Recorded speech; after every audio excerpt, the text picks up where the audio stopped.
Blood, death, coins, constellations, leveling up. All of these things are just light novel concepts. But what would happen if your favorite novel became reality? In a bustling subway, our adventure begins with a young man named Dokya. His nose was buried in the final chapter of the web novel sensation, 3 Ways to Survive the Apocalypse. Now, Dokya's name often led people to assume he was an only child or an individualist, because of his Korean pronunciation is very similar to single child. But he was just your average 28-year-old guy. He had graduated from a third-rate college and worked as a contractor at a subsidiary of a large corporation. But here's the thing about Dokya. He absolutely loved reading serialized web novels, especially during his daily subway rides. And on this particular day, as fate would have it, his colleague, Sanga from HR, plopped down next to him. Now, Sanga was no ordinary co-worker. She was the most popular girl at their workplace. Orange-brown hair, soft brown eyes, and great curves. Curiosity got the better of Sanga, and she asked Dokya what he was reading and who his favorite author was. Little did she know that Dokya's current subway ride was unlike any other, because he was about to finish the epic journey of 3 Ways to Survive the Apocalypse. This web novel had been Dokya's faithful companion since 8th grade, spanning a mind-boggling 3,149 episodes. It was a 10-year-long saga that began in his teenage years and ended in his adulthood today. Dokya thought to himself that this story felt like it had been written specifically for him. As the omniscient reader of the series, he believed that the author had crafted every twist and turn with him in mind. Grateful for the incredible storytelling, Dokya had even left a comment expressing his appreciation. To his surprise, he received a message from the author of 3 Ways to Survive the Apocalypse. The author praised Dokya for enabling them to complete the story and revealed that, starting from 7 p.m., the novel would become paid content. Just as Dokya was processing this unexpected turn of events, the lights in the subway suddenly went out. Dokya dismissed the coincidence of checking the time right at that moment and listened to the announcement urging everyone to evacuate due to an imminent threat. Nervousness and fear gripped the passengers as a mysterious creature emerged in the subway, bringing the story's fictional world crashing into reality. It was as if the boundary between fiction and the tangible had blurred. Before we continue, take a moment to answer the question of the day. What is the best ability from Manhwa? Comment down below for a chance to be shouted out. The creature known as Dokibi resembled a furry creature with tiny horns, donning a straw garment and hovering mid-air, just as described in the novel. Dokya couldn't believe his eyes as the events unfolded exactly like the beginning of 3 Ways to Survive the Apocalypse. Dokibi called out to the terrified passengers, claiming to be the very same monster who appeared in the novel's opening paragraph. In this surreal moment, Dokya felt a surge of determination. He knew he had something important to share with his fellow passengers. But before he could do so, a child innocently referred to Dokibi as a cartoon character, setting off a chain reaction enraged outburst from all of the passengers. With the rising volume, the Dokibi shouts for them to be quiet as one of the passengers' heads explodes in a spray of red blood. Chaos ensued, and Dokya's uncertainty vanished when he saw the floor stained with crimson. The Dokibi sternly addressed the passengers, proclaiming that their privileged lives were coming to an end, and nothing would be easily accessible anymore. Amidst the chaos, a man named Mr. Han offered him money to let him go, but Dokibi burned the checks, warning Mr. Han against any further tricks. It was then that a message appeared, catching everyone's attention. It was the beginning of a main scenario, demanding that they prove their worth by exterminating 1 or more living organisms. The difficulty level was set to F. The Dokibi wished them luck, hoping to witness an exciting story unfold, and then popped out of existence. Meanwhile, an army lieutenant tried to calm everyone down, knowing that even a slight commotion could lead to heavy casualties in such a situation. Dokya, with his knowledge of 3 Ways to Survive the Apocalypse, recognized the name of Lieutenant Hyun Seong, one of the supporting characters in the novel. He pondered whether this was how Hyun Seong was first introduced in the original story, hoping for clues about what was happening. As the passengers listened to the Prime Minister's speech addressing the Level 1 emergency, a shocking turn of events occurred. The Prime Minister claimed that this was the work of unidentified terrorists, but his head was then exploded by a Dokibi, escalating the danger and tension. The dokebi raised the stakes, reducing the remaining time to just 10 minutes and adding a penalty. If no death occurred within 5 minutes, all the living things in the cabin would be exterminated. Amidst the panic, Dokya realized that the subway's door had been sealed shut by an invisible wall, illustrating the dire consequences of doing nothing. To emphasize the gravity of the situation, the dokebi played a live video of a school that had exceeded the time limit, resulting in a horrific tragedy. The passengers, including Dokya and Sanga, watched in terror as one female student strangled another to death.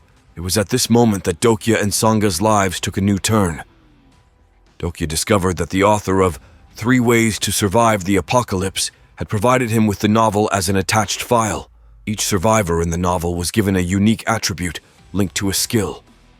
With his newfound ability to read at a faster speed, Dokya devoured the opening chapter in less than a minute.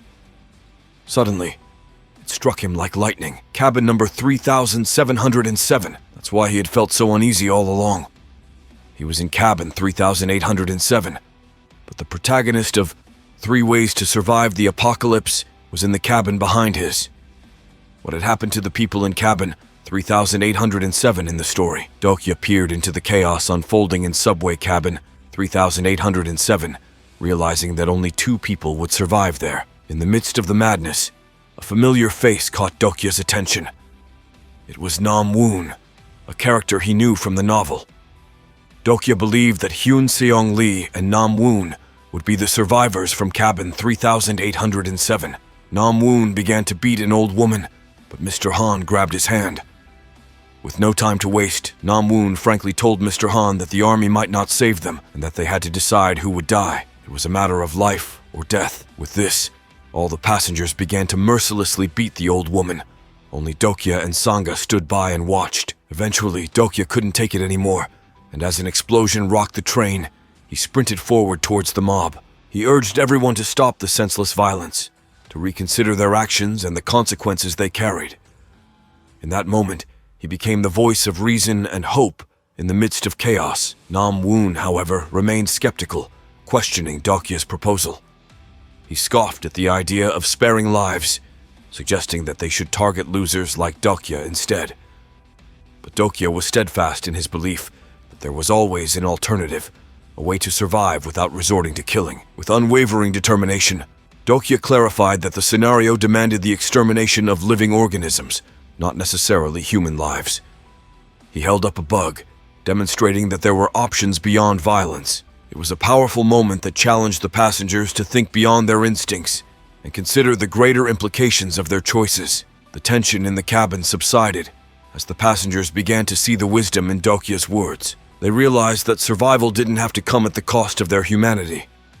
They joined Dokya in his quest for a different path, putting an end to the mindless killings. Meanwhile, Nam Woon, intrigued by Dokya's unique perspective and abilities, sought a collaboration. But Dokya, having delved into the world of 3 Ways to Survive the Apocalypse, knew that he had to forge his own path.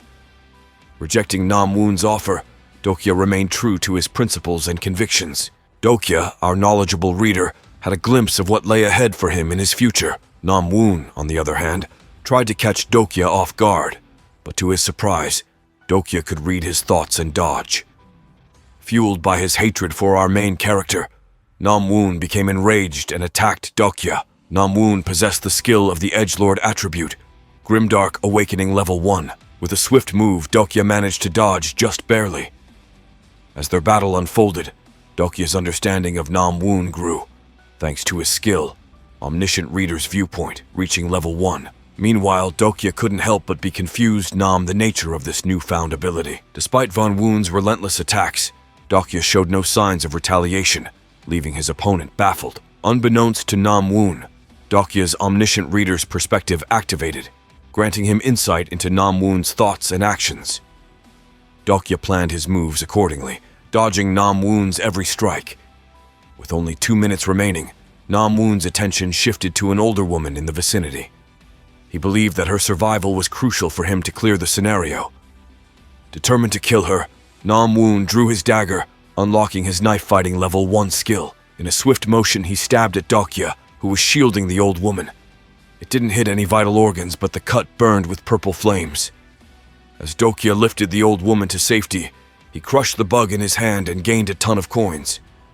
Dokia decided to invest 270 coins in his stamina, significantly increasing his physical durability. Thus, despite Namwoon's relentless attempts to harm him, Dokia remained unaffected. Time ran out, causing everyone's heads to be exploded, except the first scenario's 5 survivors: Hyun Seong Lee, Sang Ah, Gileong Lee, Mayongo Han, and Kim Dokia. Dokia wiped Namwoon's blood off his face. He had killed 124 living beings during the scenario. Among his victims were 1 grasshopper and 123 grasshopper eggs, leading to a reduction in the number of coins he acquired. Despite this setback, Dokia still possessed 3,500 coins, and he unlocked the achievement called Decimator for his excessive slaughter.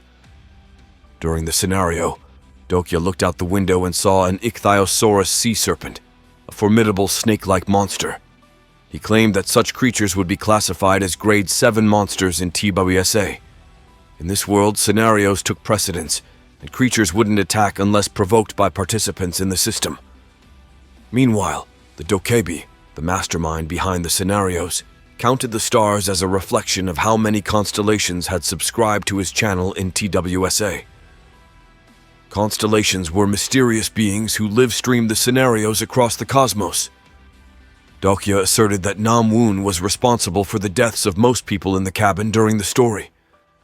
Some constellations harbored hatred towards Namwoon, while others were inspired by Dokia's scenario and rewarded him with 500 coins.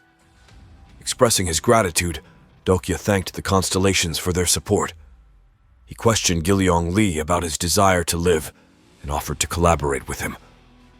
The constellations were enthralled by Dokia's good deeds and bestowed him with an additional 200 coins. The Dokaibi informed the survivors about the concept of constellations or sponsors. These great beings felt pity for the survivors and wanted to sponsor them. A message was delivered to the survivors, mentioning the names of the sponsors. This marked the beginning of one of the main TWSA events, the sponsor selection. The constellations would stream the selection process through Dokaibi's channel, sponsoring a human of their choice to be their incarnation. Dokia found himself as a candidate for sponsorship by 4 constellations. Since the constellations kept their true identities hidden, Dokia had to rely on their aliases to guess their identities. The options included the Abyssal Black Flame Dragon, the Demonic Judge of Fire, who ironically wasn't a demon but the Archangel Uriel, a secretive plotter, and the Prisoner of the Golden Headband, a handsome monkey king known as the Great Sage, Heaven's equal son Wukong. Long name, right? After a short break to prepare for the next scenario, Dokia gathered the survivors and urged them to find a way to leave. Spotting a non-functional door, Dokia asked Hyunseong Lee to utilize his skills to break it. Utilizing his skill to check Hyunseong Lee's character profile, Dokia discovered that his stats were quite high, and he was a soldier who turned a blind eye to injustice.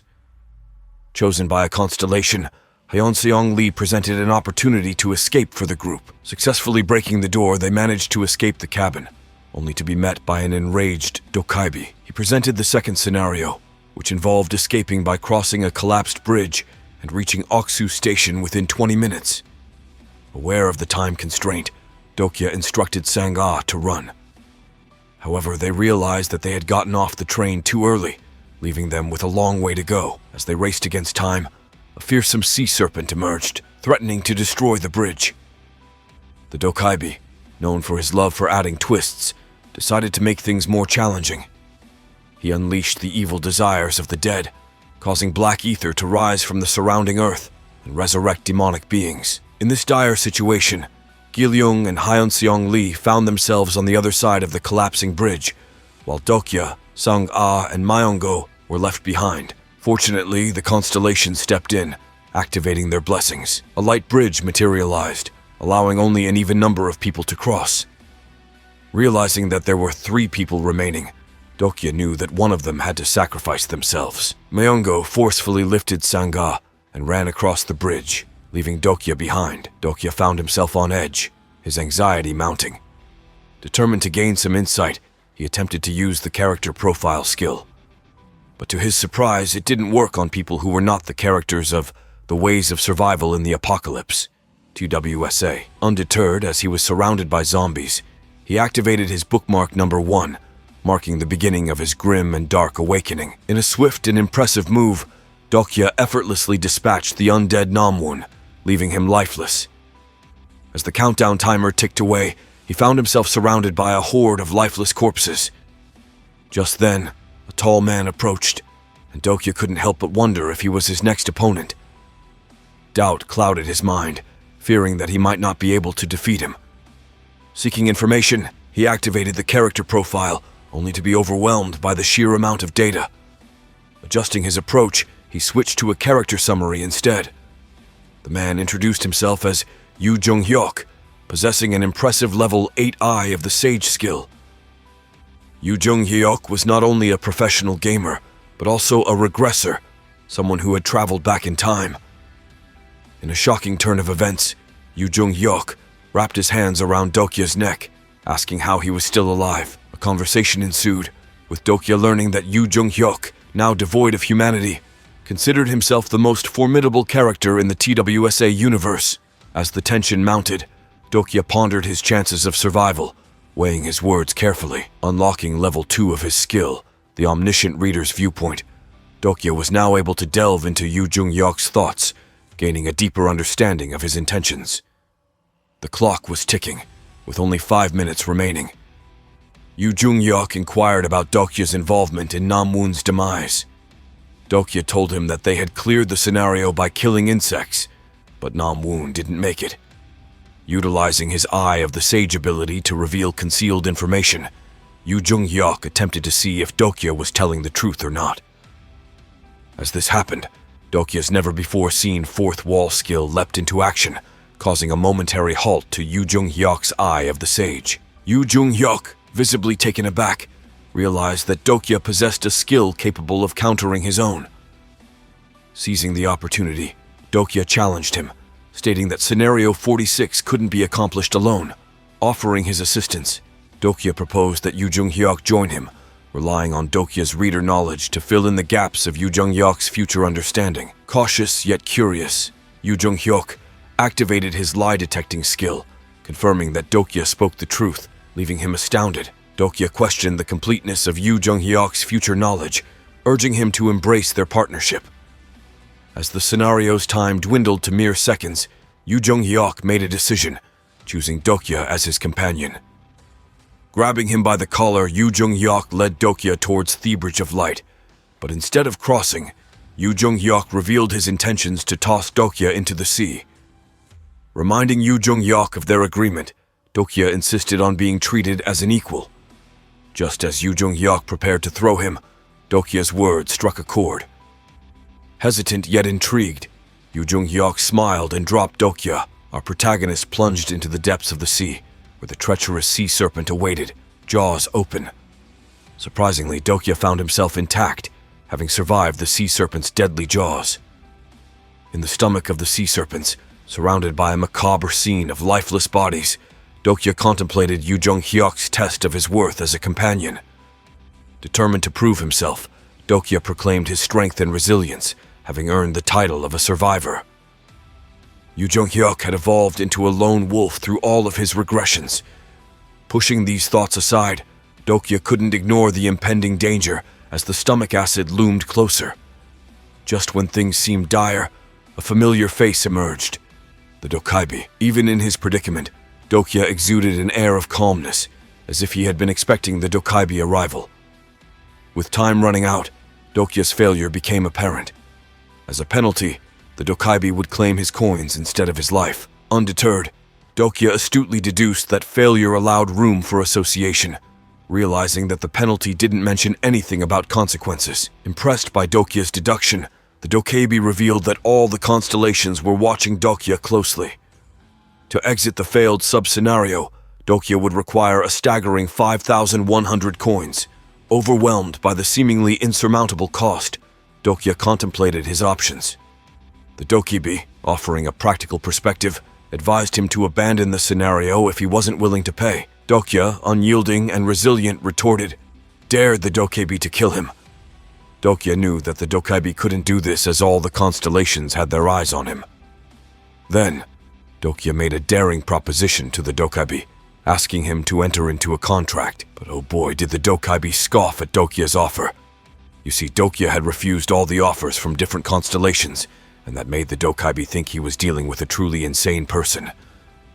Dokya didn't want to align himself with just any constellation, and that's why the Dokaibi, now named Bihyong, declined his offer. But wait, there's more. Dokya boldly claimed that he wanted to sign an exclusive Steam contract for his channel.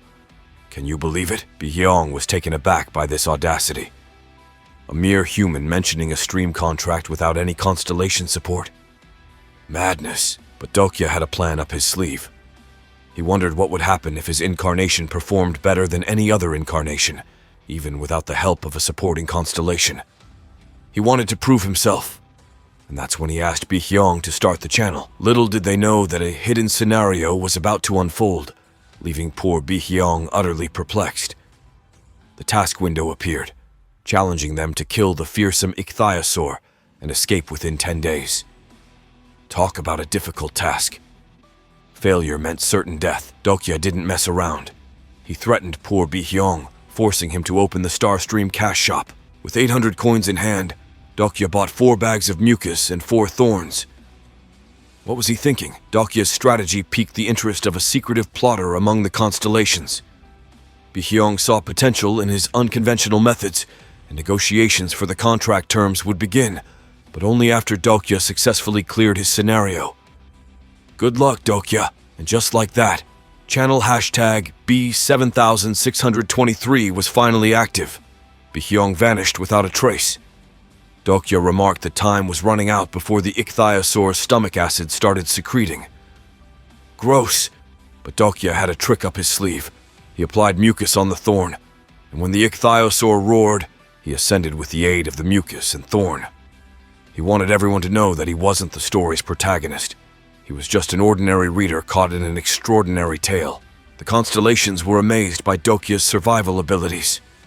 It was already the 4th day of the hidden scenario, and Dokya emerged victorious. He received a handsome reward of 9,000 coins for being the first to hunt down a Tier 7 sea monster.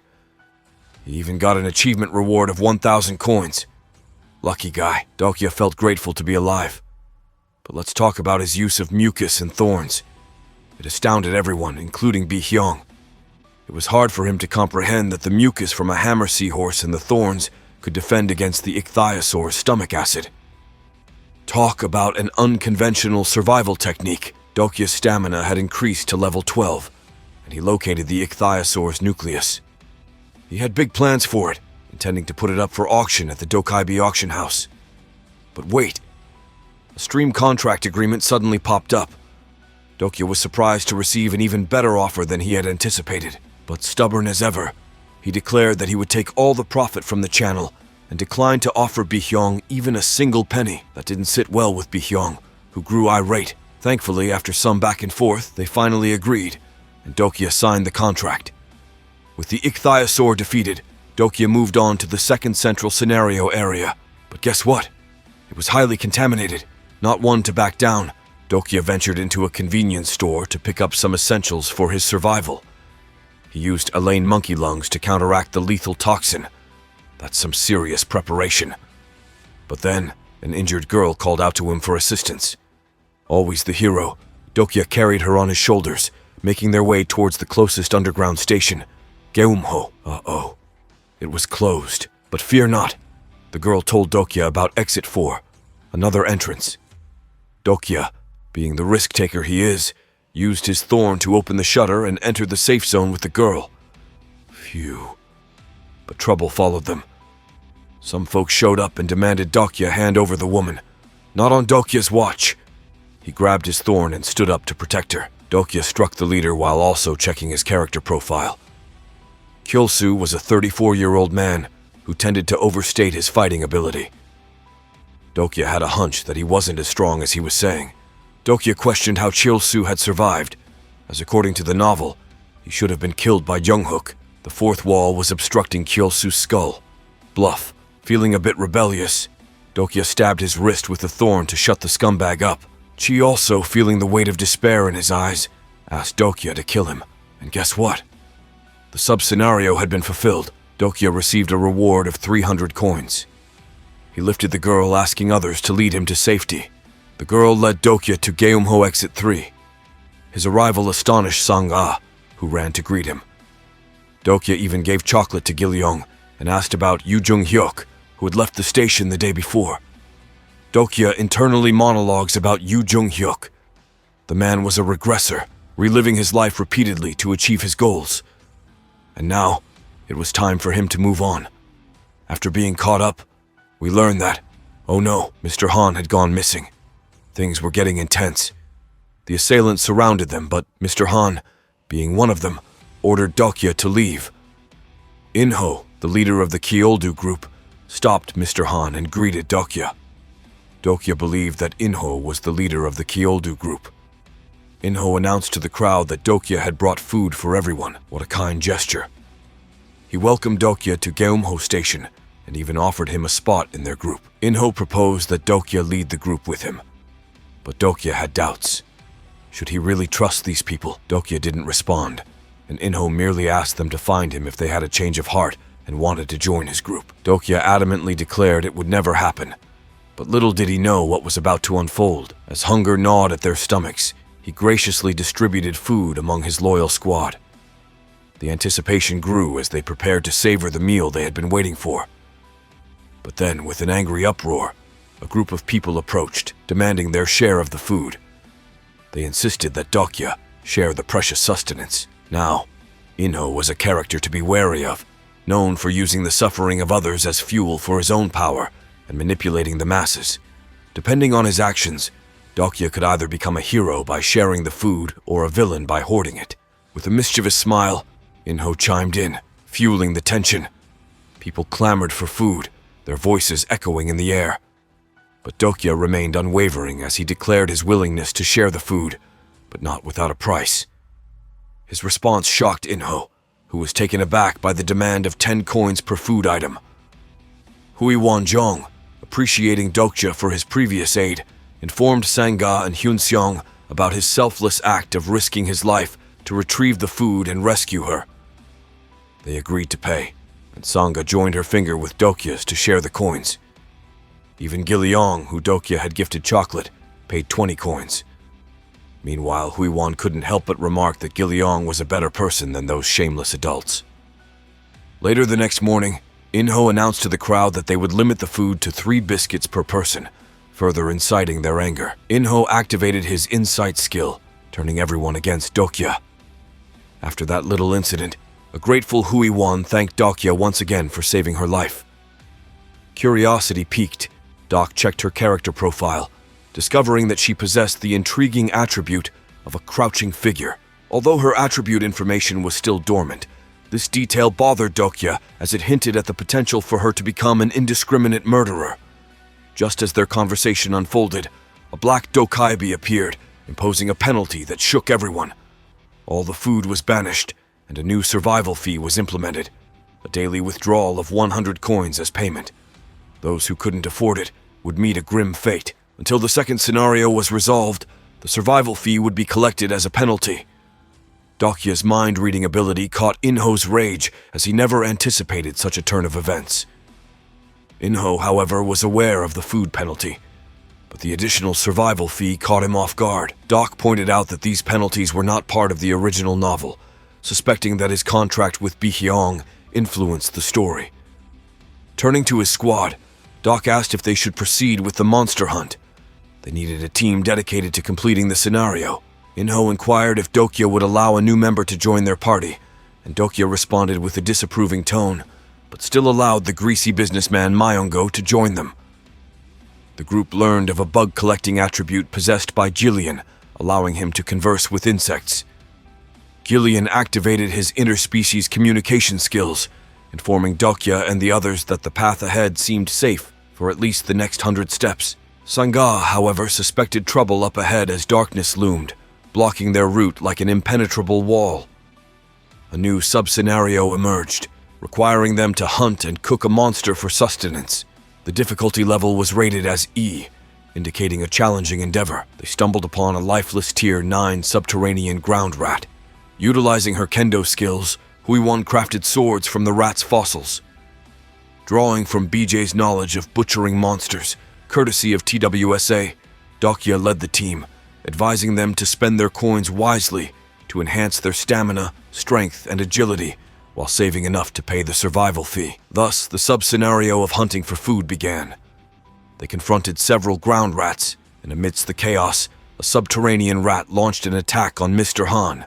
Sangha bravely attempted to save him, but was also dragged away. Dokya resolved to find and rescue them.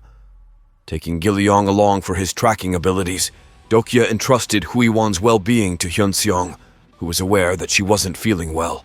Venturing into the dark fold where the subterranean rats resided, Gilliong employed his interspecies communication skills, questioning Dokya's decision to let the monster escape.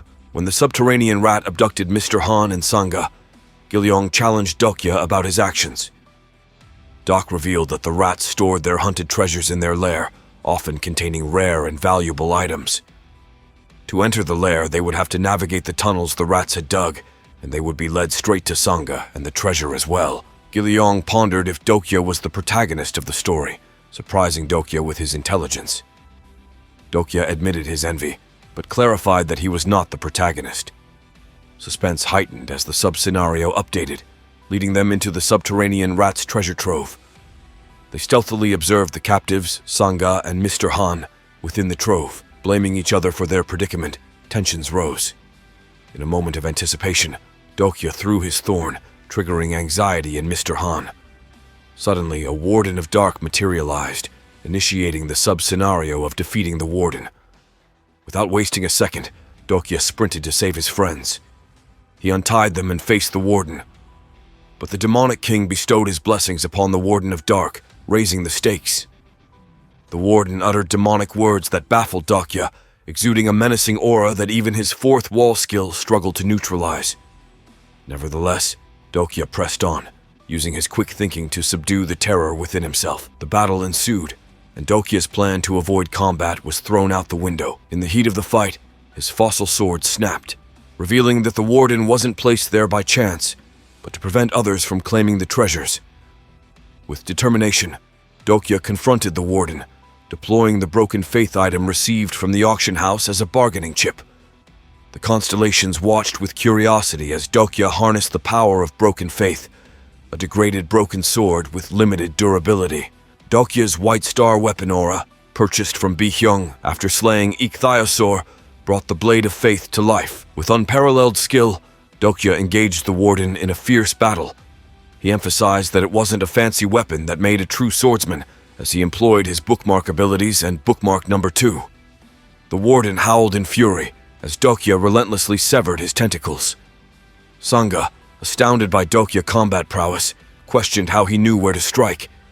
Dokya simply replied that all he had to do was read. Wounded and weakened, the Warden's intimidating presence faltered. Even the Black Flame Dragon constellation couldn't believe what it witnessed. Broken faith reached its limit, its usefulness coming to an end after a single use. As a reward for clearing the sub-scenario, Dokya received 500 coins, leaving constellations and onlookers impressed by his masterful plan. Dokebi, however, questioned why Dokya didn't finish off the defeated Warden. Dokya firmly stated that he did not support killing. In a surprising turn of events, the Dokabi informed Dokya that if he had slain the Warden, he would have been the first person to vanquish a Tier 7 demonic species, earning him over 7,000 coins. Dokya declined a tempting offer. But things got more thrilling when Mr. Han finished off defeated the fearsome Warden of Darkness, becoming the first to hunt down the monstrous demon. However, Dokya revealed that he didn't kill the monster on purpose to avoid the wrath of the Demon King. He knew that Mr. Han would face something truly horrific because of it. A curse. To everyone's surprise, the treasure chest was finally unlocked, granting Gilliong a rusty iron shield and Sangha a mono recovery bracelet, both in a degraded state. But then, Dokya stumbled upon a mana brazier, a rare find limited to 1 use per incarnation. To celebrate, they had a mouth-watering barbecue of rat legs, skillfully cooked with the gadget. Mr. Han couldn't resist and joined in, drooling over the delicious meal. Amidst their adventure, Dokya stumbled upon a mysterious box. Curiosity piqued, he placed a demonic monster core and a broken faith item inside it, unlocking a legendary sword called Unbreakable Faith. This remarkable item granted immense strength and endurance to its wielder. Excitedly, Dokya urged his team to head back, using Giliong's interspecies communication skill to inform them about the absence of insects, which had exploded due to the Warden of Darkness's presence. Giliong attempted to summon an insect from the surface, but it seemed too great of a task for him. Giliong's unconsciousness raised concerns about using his skill, as Dokya doubted that Giliong could summon a monarch species insect without dire consequences. To prevent being buried alive, Dokya requested the boy not to use the skill without his approval, emphasizing the danger. Luckily, Senga possessed a skill that would help them find an alternative method out of the underground using a golden thread. Together they managed to find a way out, ensuring their safe passage. Dokya's care extended to Huiwan, as he provided her with food to aid her recovery. Their journey led them back to station, where a restless crowd awaited. With only 20 minutes remaining until checkout, a message warned them to prepare their survival fee, as failure would result in death. Frantically, they pleaded with each other for money, and everyone seemed to believe that Dokya had the most coins. A swarm of people surrounded Dokya, all hoping to benefit from his wealth. But he decided not to play along with Inho's games anymore. Inho chuckled, revealing that many people could survive if they simply refused to buy food from him. The crowd demanded Dokya return their coins, but he pondered the consequences if he refused. Suddenly, attackers descended upon Dokya, but with the aid of his sword, he skillfully severed their hands, leaving everyone terrified. What will happen next? Find out in our next recap of Omniscient Reader's Viewpoint. Don't forget to like and subscribe for more recaps.